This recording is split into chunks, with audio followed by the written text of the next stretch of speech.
పిత పుత్ర పవిత్రాత్మ నామమున ఆమీన్. ఈరోజు నవంబరు 30వ తారీఖు.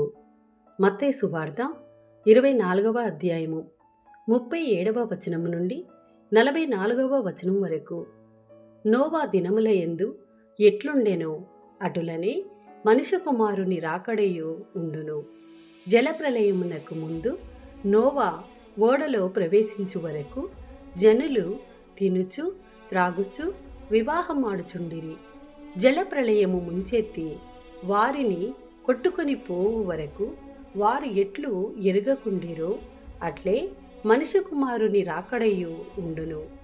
ఆ సమయమున ఇరువురు పొలములో పనిచేయుచుండా ఒకడు కొనిపోబడును, మరి ఒకడు విడిచిపెట్టబడును. ఇద్దరు స్త్రీలు తిరగలి త్రిప్పుచుండగా ఒక్కతే కొనిపోబడును, మరి ఒకతే విడిచిపెట్టబడును. కనుక మీరు జాగరూకులై ఉండుడు. ఏలెనా మీ ప్రభువు ఏ దినమున వచ్చునో మీరు ఎరుగరు.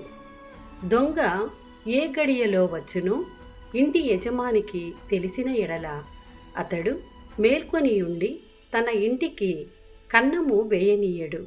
కనుక మీరు సిద్ధముగా ఉండుడు. ఏలన మనుష్య కుమారుడు మీరూహింపని గడియలో వచ్చును. ఇది ప్రభుని వాక్కు. సర్వేశ్వరునికి వందనములు.